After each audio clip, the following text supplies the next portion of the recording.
Terima kasih Pak Ganjar. Pertanyaan ini terkait dengan kinerja Kementerian Pertahanan. Ketika tadi kita bahas sama-sama situasi pertahanan kita, Bapak tadi membahas tentang bagaimana belanja alutsista, bagaimana rencana tentang minimum force itu bisa dicapai dan lain-lain. Bapak melakukan review itu.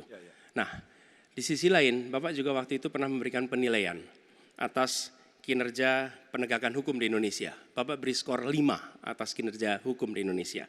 Pertanyaannya sekarang terkait dengan pertahanan, berapa skor yang Bapak berikan atas kinerja Kementerian Pertahanan yang dipimpin oleh Bapak Prabowo? Silakan Pak Ganjar. Baik, masih ada waktunya Pak Anies? Cukup Pak Anies? Cukup. Baik. Baik, langsung saja kami persilakan Pak Ganjar untuk menjawab pertanyaan dari Pak Anies. Waktu Bapak 2 menit dimulai ketika berbicara, silakan. 5 juga. Saya punya datanya dan kemudian akan saya sampaikan. Maka di meja saya sudah saya siapkan data satu persatu. Namun demikian Mas Anies, tentu saja ada yang ingin saya sampaikan dari apa yang tadi sudah saya utarakan. Ketika kemudian kita ingin membangun sistem pertahanan kita, maka dalam perencanaan kita tidak boleh gonta-ganti. Kita mesti ajak, mesti konsisten. Kedua, kita mesti mendengarkan betul-betul dari seluruh matra. Maka seluruh proses perencanaannya harus bottom up. Sehingga saya ketemu dengan seseorang berpangkat cukup tinggi, Pak, kalau Bapak kasih persenjataan kepada saya yang tidak saya butuhkan, sudah saya siapkan museum untuk saya taruh di sana. Situasi seperti ini tentu tidak mengenakan.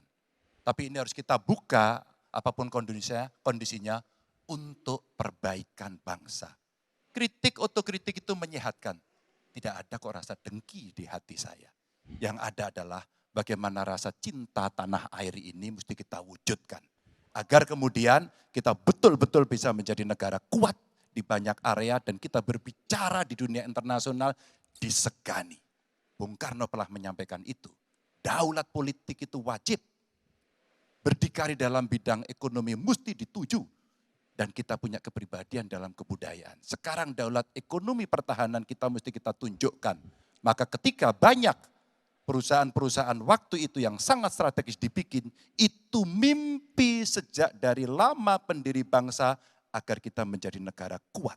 Dan itulah yang sebenarnya kita-kita yang harus meneruskan itu. Begitu Mas Anies. Ya, makasih Pak Ganjar. Cukup Pak Ganjar. Baik Pak Anies.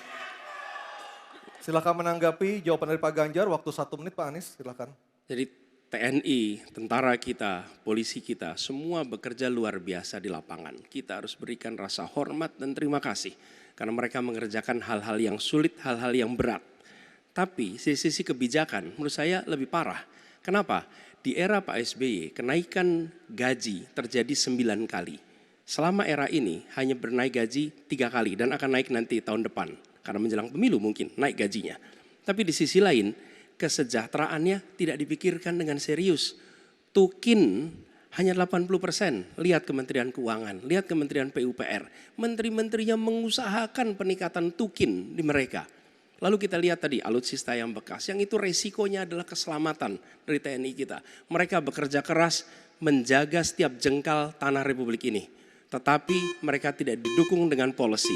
Karena itu menurut saya skornya justru di bawah 5 Mas Ganjar. Kalau 5 itu ketinggian Pak Ganjar. Terima kasih Pak Ganjar. Baik, waktu habis Pak Anies. Pak Ganjar silakan jawab pertanyaan dari Pak Anies. Waktu Bapak 1 menit. Silakan Pak Ganjar. Mas Anies gak usah takut. Disebut aja angkanya berapa gitu loh. Kayak saya gitu loh. Jangan di bawah 5, sebut aja berapa.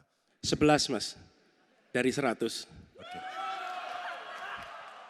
Ini sedikit ngajari kendel Mas Anies biar berani. Apa yang kemudian saya lakukan dari jawaban saya untuk membela para TNI kita? Saya bersama mereka. Saya mendengarkan, saya berkeliling Indonesia, saya mampir bertemu di rumah-rumah mereka, di asrama-asrama mereka. Maka kami tidak mau kalau kemudian mereka, mohon maaf, bertempur dan mati sia-sia. Saya tidak rela. Maka itulah yang saya bela. Maka perencanaan bottom up itu betul betul-betul sebuah perencanaan yang mereka inginkan, mereka harapkan, dan mereka bisa menggunakan dengan sangat efektif. Termasuk pada soal kesejahteraan tadi yang disampaikan.